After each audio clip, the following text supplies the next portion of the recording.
Hello everyone, it's Jonathan here, founder of Driving Academy. In today's video we're going to be talking about 3 of the most common trailers used on the road today.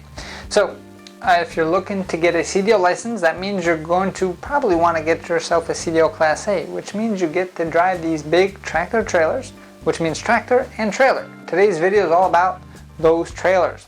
So there's pretty much 3 main trailers that most people talk about. You're going to have what's called the dry van trailer. Some people call this just a box trailer.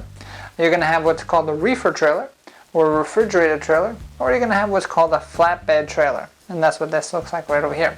So we're going to break down each individual one. What are they good for? What are they really not that good for?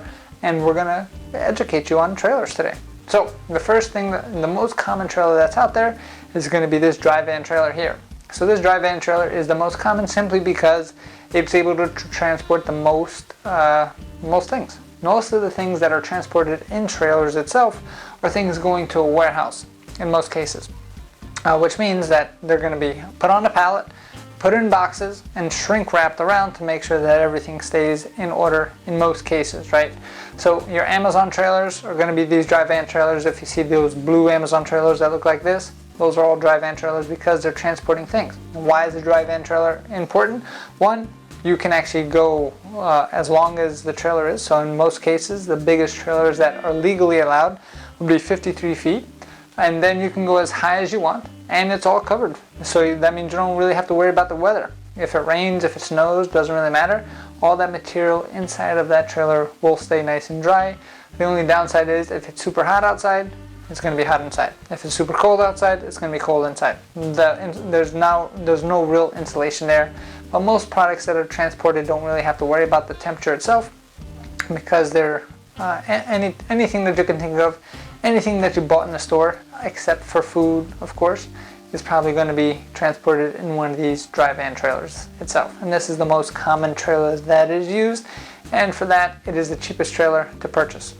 Now, one step ahead of that, one step above that would be reefer trailers or refrigerated trailers. Now, you guessed it, refrigerator trailers actually have that unit in front of that in front of the trailer itself. It kind of looks like a dry van from the outside, but this trailer is going to be much more insulated. You're going to have thicker foam walls. They're going to be almost about 6 inches thick in most cases, and you're going to have a unit in front of the trailer in most cases, where that's going to temperature control what's in the trailer itself.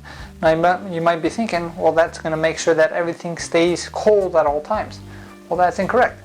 So there's, for instance, some produce that has to be staying at, for instance, 40 degrees, right? So when you're transporting produce in the winter time and it's 20 degrees outside, you actually have to heat up the trailer on the inside to make sure that the produce doesn't freeze, because if it does freeze, the whole thing's going to go bad.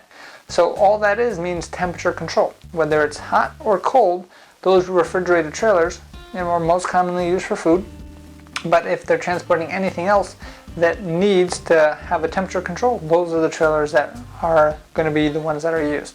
And now, when it comes to refrigerated trailers, you do have to understand, in most cases, they are food grade trailers, which means they have to be cleaned a certain way in order to transport food, because at the end of the day, we're going to be ingesting this stuff.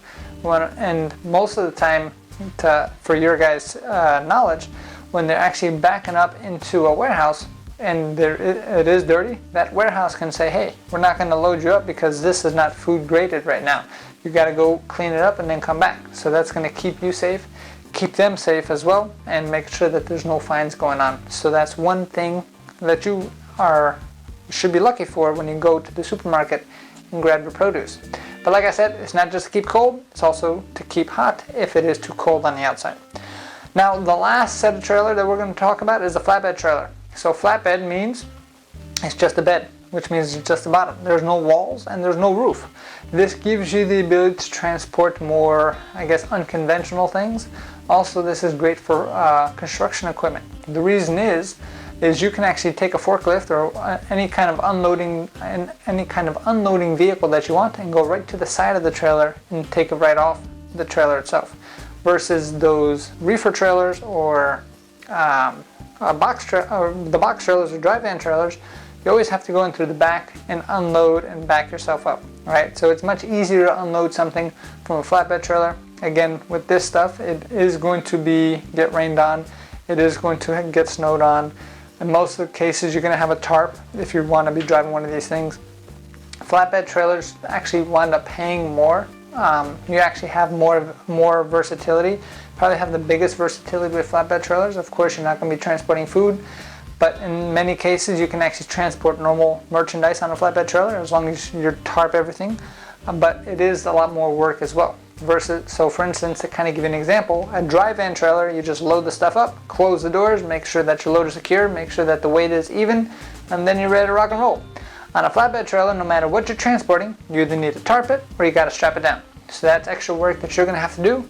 The good thing is it's going to keep you fit. You're going to be going on the trailer, off the trailer. You're going to be throwing chains over the trailer, throwing straps over the trailer, unwrapping a tarp, wrapping a tarp back up. So you get to save some money on your gym membership, and you also are going to be getting paid more money for that as well. So those are the three main, most common trailers that are out there. Hope this educated you. If you like this video, make sure you hit the subscribe button. If you're listening to this with our podcast, make sure you share it out with a friend, so then we can constantly keep going up through the ranks and we can actually help out more people. Our mission is to help 1 million people get on the road to freedom.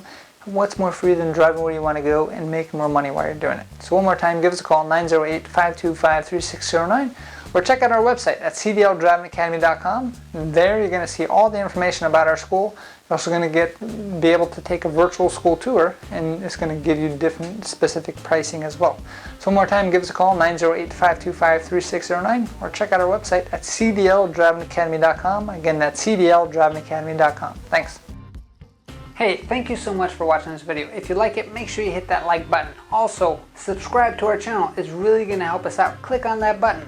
And if you want to continue yourself on your road to freedom, here's more videos to watch. There's endless amounts. Hopefully we get to see each other one day very soon. Thanks.